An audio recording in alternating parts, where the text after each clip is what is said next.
Wagwan viewers and subs, welcome back to class. In today's video, we're gonna learn how to fix sand scratch swelling, paint cracking, and line checking. As you can see, this is a huge problem, and then the color also doesn't match.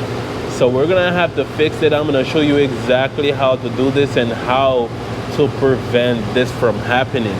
We have a combination of line checking, sand scratch swelling, and paint cracking.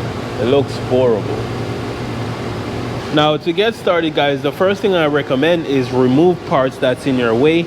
Protect other panels, the adjacent panels, and your moldings. I would recommend taking out the quarter glass if you can, and then I would recommend getting some plastic and open the rear door here, because once you start to sand this, you're gonna be coming all the way over here, so it'd be a lot easier to sand with the door open. Let's get started. Now what you will need is 80 grit, 180, 320, and 400 grit sandpaper. What I'm using here is the 80 grit on a flat DA sander. This is my first time using one. It's supposed to make the workload a lot easier. Now guys, after sanding for a while, I realized that I'm not getting too far with the flat DA sander with the 80 grit on there. So I'm switching back to my orbital sander. Now when you're doing these kind of jobs, I recommend that you try to sand it as flat as you possibly can. Well, this is the rule for all sanding. When using the DA, try to go flat, don't dig into the panel. Now guys, let's talk a little bit more about the problem here. To get rid of this problem and to ensure that it doesn't come back or there is no reactions to your new material, get rid of all their old material. Clearly whoever did this had no experience in what they were doing.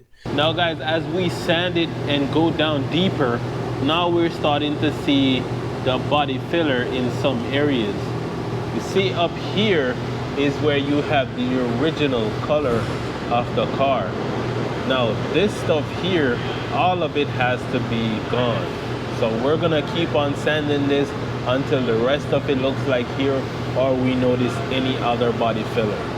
Now, what do you guys suppose caused this problem in the first place? Well, a few of you might already be able to tell, but I'll just go ahead and name a few. I'm going to start with the sand scratch swelling. Sand scratch swelling is the result of not refining heavy sand scratches before going to prime or paint or seal.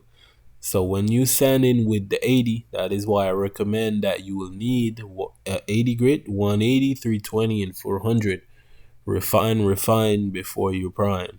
I always say slow down to speed up. Now as for the line checking and the paint cracking, I can name a whole list of things that went wrong here, but I'm going to pinpoint the top 3 things that I believe went wrong. Number 1, they didn't prep the surface properly from the bodywork to the cleaning. Number 2, their material wasn't mixed properly or it wasn't compatible with each other. And number 3, you could tell that they piled on the material, leaving in no time for it to gas or air itself out. Now guys, this is what it looks like after I took down their old material. From what I can see is that they did bodywork mainly in this area and a little bit over on the top. If you notice here, the paint's kind of stick. That's the low spot right here. The rest of it feels wavy, but this area has a really big dent in there, and they just piled on the body filler just to get rid of that dent.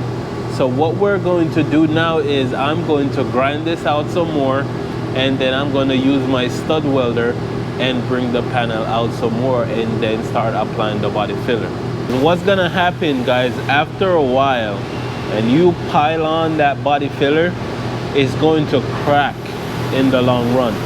So it might look good and it'll definitely fill that dent, but is it going to remain in good condition in the long run? It's a clear no. It will not last. The bond will crack by the heat and then the vibration of the car.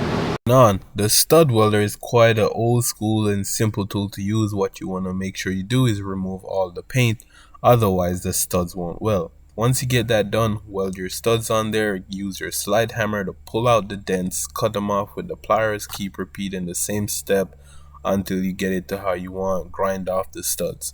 Now what I'm going to be used here is the Rage body filler. Is my favorite body filler to use. When you're applying your Rage body filler, make sure you mix it up well with the hardener and then treat it just like sanding. Wipe your Bondo in different directions to ensure that you get a nice even spread. And what I'm doing here, guys, I'm trying to recreate the body line because it was a bit crooked.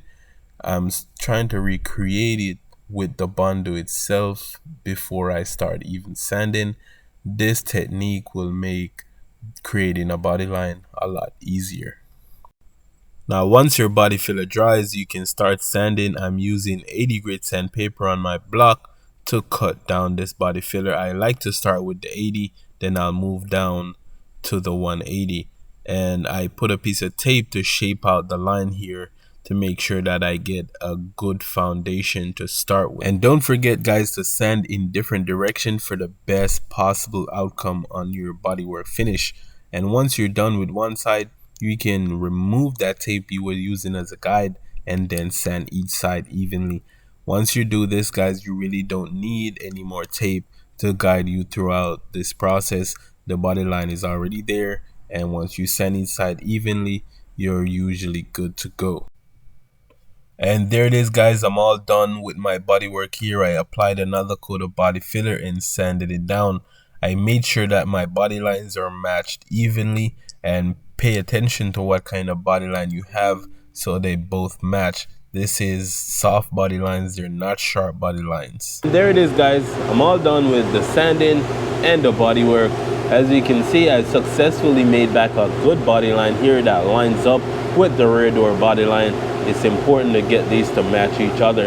And as you can notice, guys, this is not a sharp body line, it's a soft body line. So you have to make sure that your body line in the next area is just as soft as this one. You'll see more of this line once I get primer and paint on there.